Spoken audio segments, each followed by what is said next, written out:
नमस्कार सभी को, स्वागत है आप सबका आज के इस न्यू लेक्चर में। आज हम लोग इस लेक्चर में बात करेंगे दर्पण से प्रतिबिंबों का बनना।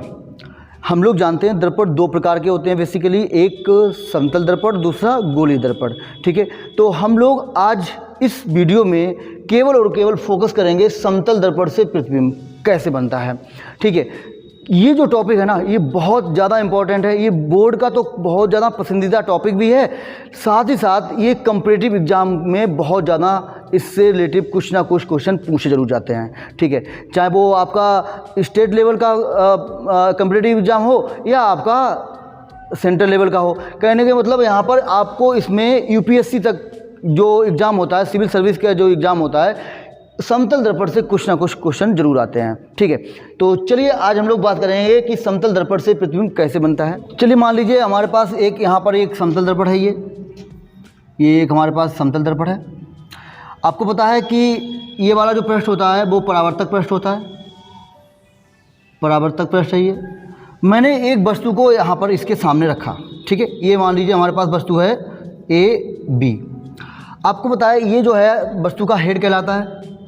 तो जब ये सामने वस्तु रखी हुई है, आपको पता है कि इस वस्तु से प्रकाश की किरणें चलेंगी।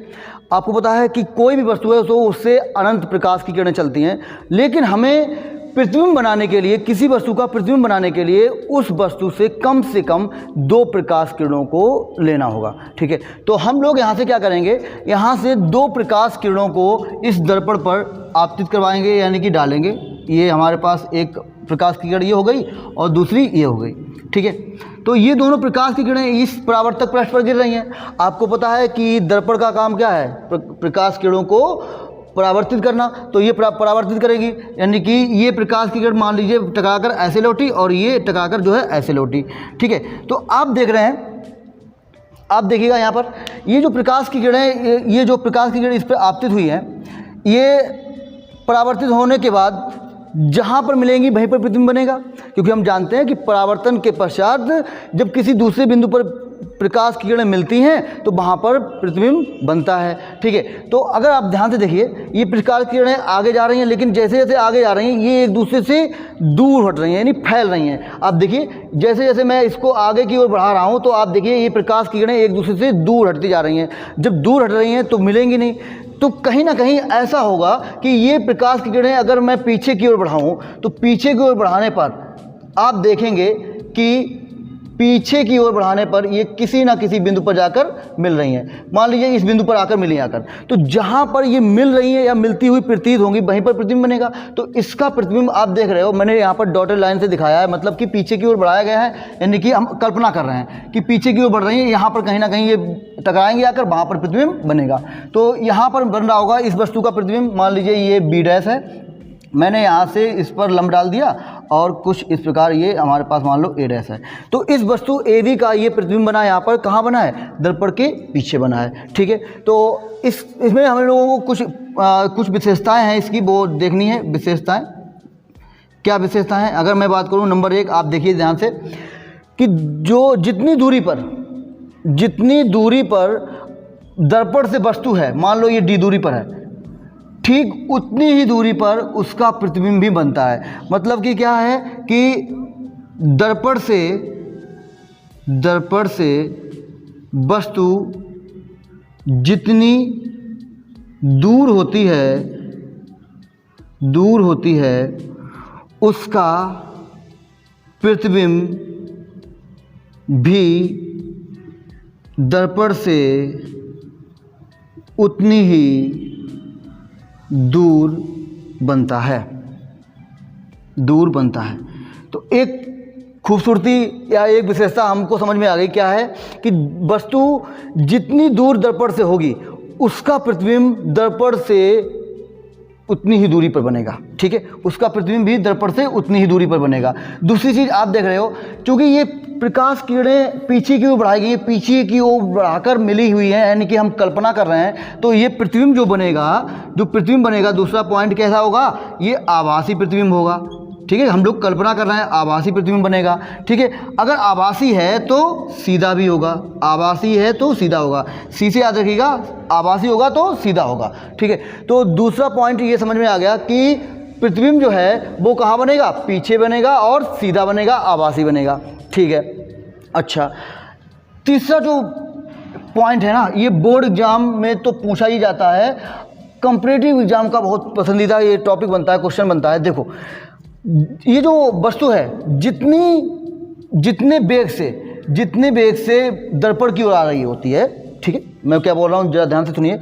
मैं बोल रहा हूँ कि जो वस्तु है जितने वेग से दर्पण की ओर आ रही होती है, उसका प्रतिबिंब भी उतने ही वेग से दर्पण की ओर आता है। ठीक है, यानी कि हम बोलें तो वेग कैसा होता है, समान होता है। मतलब कि अगर मैं एग्जांपल से समझना चाहूँ तो ऐसे समझ सकता हूँ कि एक वस्तु जो है दर्पण की ओर जो है कितने 10 मीटर प्रति सेकंड के वेग से आ रही है, उसका प्रतिबिंब भी उतने ही वेग से दर्पण की ओर आएगा। मतलब वेग कैसा होगा, समान होगा। यहाँ पर क्वेश्चन को ऐसे घुमाकर भी पूछ सकते हैं कि एक वस्तु, मैं जो बोल रहा हूँ उसको ध्यान से सुनिए, मैं बोल रहा हूँ कि एक वस्तु दर्पण की ओर 10 मीटर प्रति सेकंड के वेग से आ रही है, तो उसका प्रतिबिंब दर्पण की ओर आएगा तो कितना आएगा, ये 10 से आई है तो ये भी 10 से दर्पण की ओर आएगा। लेकिन घुमाकर कैसे पूछा जाता है, घुमाकर ऐसे पूछा जाता है कि एक वस्तु दर्पण की ओर 10 मीटर प्रति सेकंड के वेग से आ रही है, तो उसका प्रतिबिंब वस्तु की ओर कितने मीटर प्रति सेकंड के वेग से आएगा। तो ध्यान दीजिएगा, दर्पण के सापेक्ष नहीं पूछा है, वस्तु के सापेक्ष पूछा है, ध्यान दीजिएगा। तो यहाँ पर वस्तु 10 मीटर से ये आ रही थी और ये 10 मीटर से इधर चल रहा है, तो 10 और 10 जब दोनों एक दूसरे को क्रॉस करेंगे तो आपको बताया यहाँ पर क्या होगा, सापेक्षिक वेग आ जाएगा, और सापेक्षिक वेग हो जाएगा तो ये विपरीत दिशा में है, यानी कि जुड़ जाएंगे। ये कक्षा 11 में टॉपिक है सापेक्षिक वेग का, तो वहाँ पर आप लोगों ने पढ़ा होगा कि जब दो ट्रेनें आमने सामने एक दूसरे को क्रॉस करती हैं तो उन दोनों का वेग कैसा हो जाता है, जुड़ जाता है। तो 10 और 10 20, तो ऑप्शन में आपको 10 भी मिलेगा, 20 भी मिलेगा। तो ज़्यादातर बच्चे जो है गलती कर देते हैं, वहाँ पर क्या करके आ जाते हैं 10, लेकिन नहीं, क्वेश्चन क्या था वो ध्यान से सुनिएगा। क्वेश्चन ये कहा था कि प्रतिबिंब जो है वस्तु की ओर कितनी वेग से आ रहा है, तो प्रतिबिंब वस्तु की वेग से कितनी ओर आएगा, कितनी वेग से आएगा, 20 मीटर प्रति सेकंड की वेग से आएगा। ठीक है, क्योंकि एक दूसरे के विपरीत आ जाएंगे। अच्छा, चौथा जो इसका पॉइंट है वो बहुत इंपॉर्टेंट है। जैसे मान लीजिए ये दो दर्पण हमारे पास कुछ इस प्रकार हैं,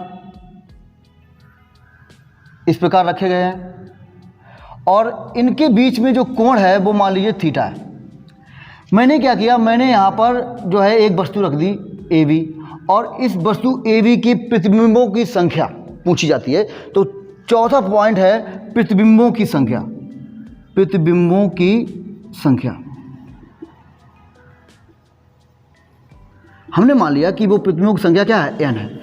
तो देखो, जब आपको दो दर्पण कुछ इस प्रकार से दिए जाए जिनके बीच में कुछ ना कुछ कोण हो, मान लो ये दर्पण ऐसे थे जिनके बीच में कोण क्या है, ये थीटा है, तब वहाँ पर आपको कोई ना कोई कोण दिया जाएगा। तब वहाँ पर आप जो है प्रतिबिंबों की संख्या निकालेंगे, वो सूत्र होता है 360 डिग्री बटे थीटा। ठीक है, यहाँ पर आप देखिएगा, ये हम कब लगाएंगे, जब विषम हो। कब हो, जब विषम हो।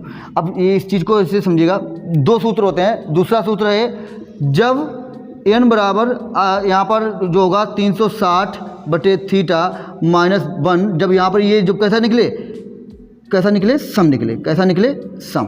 ठीक है, माइनस 1।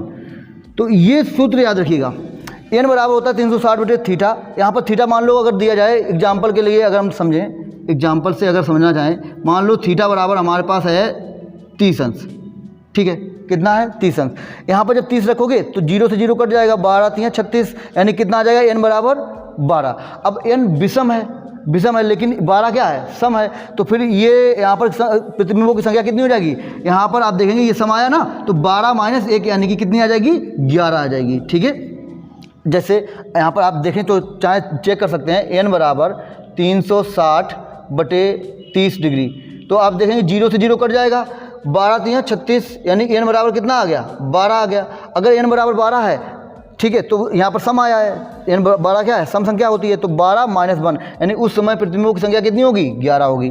ठीक है, और अगर मान लो यहाँ पर हम एक एग्जाम्पल ले रहे हैं, जैसे थीटा बराबर अगर मान लो 40 डिग्री सेंटीग्रेड है, तब वहाँ पर प्रतिबिंबों की संख्या क्या होगी, तो प्रतिबिंबों की संख्या उस समय क्या हो जाएगी, आप देखिएगा यहाँ पर n बराबर 360 बटे 40, 0 से 0 कट जाएगा, तो यहाँ पर देखेंगे 4 नियम 36, यानी कितना आ जाएगा 9।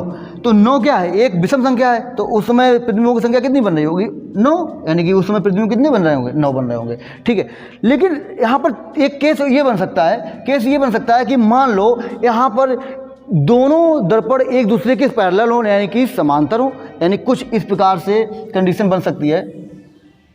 नोट कर लीजिए या देखिए, यहाँ पर आप देखिए ध्यान से, ये दर्पण अभी किसी ना किसी कोण पे थे, अब मैंने इनको समांतर कर दिया, तो उस केस में आप देखेंगे कि कुछ इस प्रकार से सिचुएशन बन रही होगी। मान लो हमारे पास कुछ इस प्रकार की सिचुएशन आ गई होगी, ठीक है। अब दोनों दर्पण एक दूसरे के समांतर हैं। आपको पता है कि जब दो रेखाएं एक दूसरे के समांतर होती हैं तो उनके बीच कोण कितना होता है, थीटा होता है। तब वहाँ पर आप देखेंगे कि थीटा कितना हो जाएगा, 0 हो जाएगा। इस केस में ये केस इंपॉर्टेंट है बहुत ज़्यादा, इससे कंपैरेटिव एग्जाम में भी क्वेश्चन पूछे जाते हैं। तो देखिए इस केस में जब आपको पता है कि दोनों दर्पण एक दूसरे के समांतर हैं, तब थीटा कितना होता है, 0 हो जाएगा। इस केस में थीटा कितना हो जाएगा, 0 हो जाएगा। उस समय प्रतिबिंबों की संख्या कितनी होगी, तो 360 बटे थीटा, सूत्र लगाइएगा, वहाँ पर थीटा कितना है, 0 है। आप देखेंगे 0, ठीक है। तो आप देखेंगे कि ये कितना हो जाएगा, किसी संख्या में अगर हम लोग 0 से भाग देते हैं तो आंसर आप लोग जानते हो इनफाइनाइट होता है। तब उस समय कितने प्रतिबिंब बन रहे होंगे, अनंत प्रतिबिंब बन रहे होंगे, ठीक है। तो ये केस बहुत ही इंपॉर्टेंट है, इसमें आपको कंपैरेटिव एग्जाम में भी मिलेंगे क्वेश्चन और साथ ही साथ आपको बोर्ड एग्जाम में भी मिलेंगे। तो अगर दो दर्पण एक दूसरे के समांतर हैं और उसके बीच में अगर हम किसी वस्तु को रख देते हैं तो उस वस्तु का प्रतिबिंबों की संख्या जो होगी, उस वस्तु के प्रतिबिंबों की जो संख्या होगी वो कितनी होगी, अनंत होगी, यानी अनंत प्रतिबिंब उसके बन रहे होंगे, ठीक है। तो उम्मीद करते हैं कि आज आपको समतल दर्पण से जो भी इम्पोर्टेंट जानकारी थी वो समझ में आ गई होंगी। तो ये जो टॉपिक है वो बोर्ड का तो बहुत ही ज़्यादा पसंदीदा टॉपिक है ही, साथ ही साथ ये कंपैरेटिव एग्जाम के लिए बहुत ज़्यादा इम्पॉर्टेंट टॉपिक है। तो समतल दर्पण से जो भी इम्पॉर्टेंट चीज़ें थी वो मैंने आपको बता दी हैं।